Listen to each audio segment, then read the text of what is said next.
Hello friends, আমি চলে এসেছি আমি কার্তিক আমার নতুন ইউটিউব চ্যানেল টু সাইড কিচেনে। আজকে আবার একটা নতুন রেসিপি নিয়ে। আজকের রেসিপি হচ্ছে নিরামিষ এঁচোড়ের একটা রেসিপি। তো সেটা বানানোর জন্য কি কি উপকরণ লাগে দেখাবো। তার আগে একটা কথা বলে দিই, আমার চ্যানেলে যেসব ভিডিও ছাড়াচ্ছে আপনাদের যদি ভালো লেগে থাকে অবশ্যই লাইক কমেন্ট শেয়ার করবেন ও বেশি বেশি করে শেয়ার করবেন। আপনি যদি আমার চ্যানেলে নতুন হয়ে থাকেন প্লিজ সাবস্ক্রাইব করে দেবেন ও নিচে বেল নোটিফিকেশনটা অলে করে দেবেন যাতে আমার ভিডিও আপনাদের কাছে আগে পৌঁছে যায়। তাহলে চলুন নিরামিষ এঁচোড়ের রেসিপি বানানোর জন্য কি কি উপকরণ লাগে আসুন দেখাই।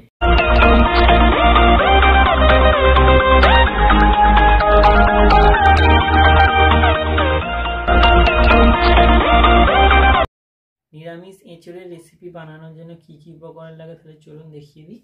এখানে একটা আমি অল্প এঁচোড় কেটে হলুদ দিয়ে জলে ডুবিয়ে রেখেছিলাম নিয়ে নিয়েছি। এখানে দুটো আলু বড় সাইজ করে কেটে নিয়েছি। এখানে পরিমাণ মতো আদা বেটে নিয়েছি, পরিমাণ মতো টমেটো কুচি করে নিয়েছি। এখানে দুটো কাঁচা লঙ্কা চিড়ে নিয়েছি। এখানে আমি সর্ষের তেল নিয়েছি পরিমাণ মতো, টক দই নিয়েছি পরিমাণ মতো। এখানে নিয়েছি আমি লঙ্কার গুঁড়ো, হলুদ গুঁড়ো, জিরে গুঁড়ো, ধনে গুঁড়ো।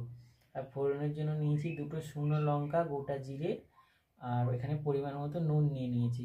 তাহলে চলুন রেসিপিটা শুরু করি। গ্যাসটা জ্বেলে আমি কুকারটা বসিয়ে দিয়েছি। এঁচোড়গুলো সেদ্ধ করে নেব। এঁচোড়গুলো দিয়ে দেবো,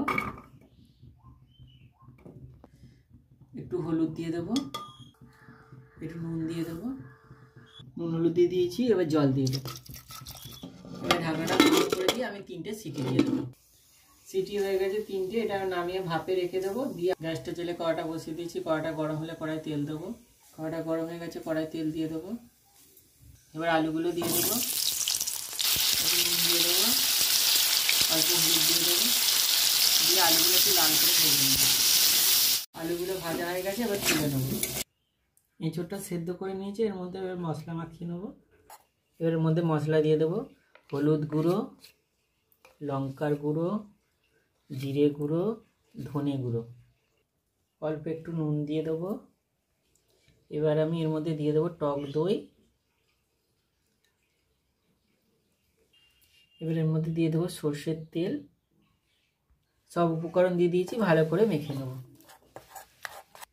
এঁচোড়টা ভালো করে সব মশলা দিয়ে মাখিয়ে নিয়েছি। গ্যাসটা জ্বেলে কড়াটা বসিয়ে দিয়েছি। কড়াইয়ের মধ্যে আমি তেল দিয়ে দেবো। তেলের ওপর দিয়ে দেবো গোটা জিরে, শুকনো লঙ্কা, দুটো চেরা কাঁচা লঙ্কা দিয়ে দেবো, টমেটো কুচিটা দিয়ে দেবো। এবার একটু ভেজে নেবো। আদা রসুন বাটাটা দিয়ে দেবো। আমার বলাটা ভুল হয়ে গেছে, এটা রসুন না আদা বাটা। এবার ভেজে নেবো একটু। আদাটা দিয়ে ভেজে নিয়েছি। এবার যে এঁচোড়টা মশলা দিয়ে মেখে রেখেছিলাম ওটা দিয়ে দেবো। এঁচোড়টা দিয়ে দিয়েছি। এবার ভালো করে কষে নেব।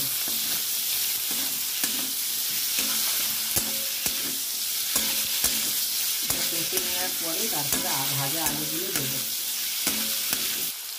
এবার আমি যে আলুগুলো ভেজে রেখেছিলাম ওগুলো দিয়ে দেবো, দিয়ে ভালো করে কষে নেব। এবার জল দিয়ে দেবো, দিয়ে ভালো করে কষে নেব। নুন আমি সেদ্ধ করার সময় দিয়েছি আর এঁচোড়টা মাখার সময় নুন দিয়েছি। তো এখন আর নুন দেবো না। ভালো করে কষে নিয়েছি। এবার জল দিয়ে দেবো। 10 থেকে 15 মিনিট ভালো করে আমি ঢাকা দিয়ে সেদ্ধ করে নেব। আমার এঁচোড়ের রেসিপিটা এটা হয়ে গেছে। এবার এটা আমি নামিয়ে নেব। দেখুন আমার নিরামিষ এঁচোড়ের রেসিপিটা রেডি হয়ে গেছে। এই রেসিপিটা যদি আপনাদের ভালো লেগে থাকে অবশ্যই লাইক কমেন্ট শেয়ার করবেন ও বেশি বেশি করে শেয়ার করবেন। প্লিজ সাবস্ক্রাইব করে দেবেন, আমাদের পাশে থাকবেন। চলুন তাহলে দেখা হচ্ছে নেক্সট ভিডিওতে।